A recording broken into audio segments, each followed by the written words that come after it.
Food used to be the first thing that I would think about when I woke up in the morning, and it was the last thing that I would think about when I was going to bed at night. And I am not exaggerating. Food took up so much space in my mind. If I wasn't beating myself up for something I had, I was tallying up calories or thinking about the calories I had saved so I could cash them in later. Or I might be obsessing about a food that I would never allow myself to have. I would stress and worry about going out to eat with friends because I didn't really know exactly what type of food I'd end up eating.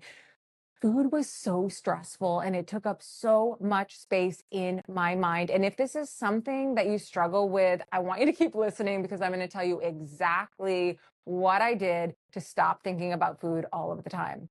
And now, of course, if your body starts to get hungry, the natural response is to think about food.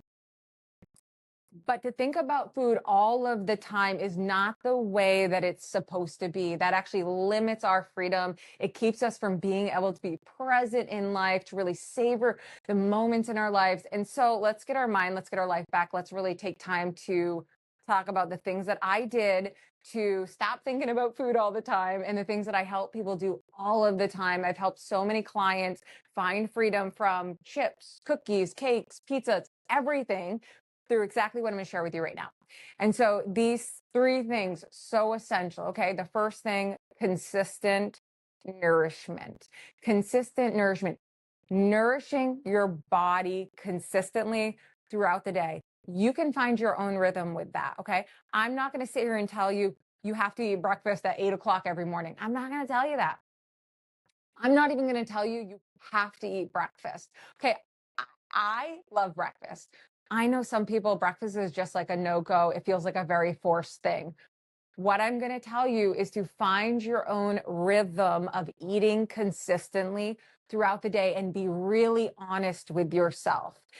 If your first meal is at noon and you're not able to slow down, you're eating really quickly, likely your body needed nourishment before that point. That'll be your sign. If it's really hard to slow down your eating, your body needed nourishment before then. Again, I'm not going to give you an exact way to do it. I want you to be really honest with yourself and find your own rhythm of how to eat consistently.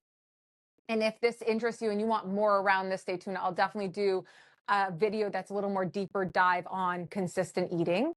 And so, consistent eating, yes, it's eating consistently, but it's also eating enough for our body. All right. We need to make sure we're having enough calories, right, for our body to feel really satiated. And so consistent nourishment, absolutely essential, and being really honest with ourselves. Okay. And so the next thing is taking food off the pedestal. All right. We have been taught to put food on a pedestal. We have been taught to let's just think about it for a minute. Okay, like, oh man, I'm so bad for eating that. That food is so bad. Like, that language puts food on the pedestal. I'm so bad for eating that. That food's so bad. What does that do? It gives the food power. It really does. So we really want to take the food off the pedestal. We want to normalize food. We want to make it so that it's just food. Yeah, there's some foods that are more nutrient dense, of course, and there's some foods that are just more playful, right? And both can exist in a really healthy style of eating. And so we want to remove the foods from the pedestal because if we do not do that, the food will continue to hold power over us. We will obsess about that food. And when we do let ourselves have that food, we're going to feel really out of control around it. And so we take the food off the pedestal through permission. Give yourself permission to eat it. Eating a food with guilt and beating ourselves up as we're eating it or after we eat it is not the same as permission, right? So that might look like dishing yourself up a bowl of, I don't know, a flavor of ice cream that you really like and giving yourself time to really taste it, okay? Really eat it and enjoy it. It might look like some of your little favorite candies alongside your nutrient dense meal and just having those candies there and not feeling like, oh my gosh, this meal's ruined because I have candy with it, right? No, we're not going to play that game, right? So taking the food off the pedestal, so essential. And then the third thing is a hill I'll die on, okay? Nourishment beyond the plate, nourishment beyond the plate. Your body, your mind, your heart, your soul, your nervous system needs more than just food. It needs a form of nourishment that isn't something we eat and taste and swallow. That is so important. There's no replacement for food, okay? But there's also no replacement for the nourishment that comes beyond the plate. And this is so individualized, right? It's so individualized. I know for me, I feel so deeply nourished when I'm out in nature.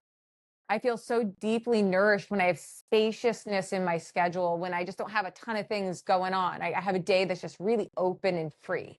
I feel so deeply nourished when I'm doing my yoga practice. I feel so deeply nourished when I'm spending time with my family. I feel so deeply nourished when I'm doing a breath practice that's really actually regulating my nervous system. And on that note, part of nourishment beyond the plate is intentionally supporting our nervous system.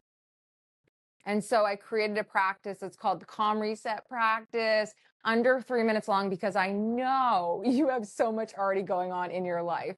So I intentionally made this so short, so digestible. I'll pin it in the comments, totally free. And that practice right there is going to start supporting your nervous system. And a lot of times, if nourishment beyond the plate, thinking about doing something fun and playful and creative, that thought even feels hard to you, your starting point might be regulating your nervous system. So your starting point might be the Calm Reset practice, which then helps you get into this place in which you feel like you have access to start to think about the things that really light you up. And so those are the three things that I did, right? To stop thinking about food all the time, and they work. All right. So consistent nourishment was number one. Taking food off the pedestal was number two, and nourishment beyond the plate was number three. And they don't got to be in that order. But those things, those three things, if you do those things, you won't be thinking about food all the time. You will get your mind back. You will get your life back. You will be able to just live. And so I really hope this was helpful for you. If you like this, stay tuned. This is the kind of stuff I'm going to be talking about right here.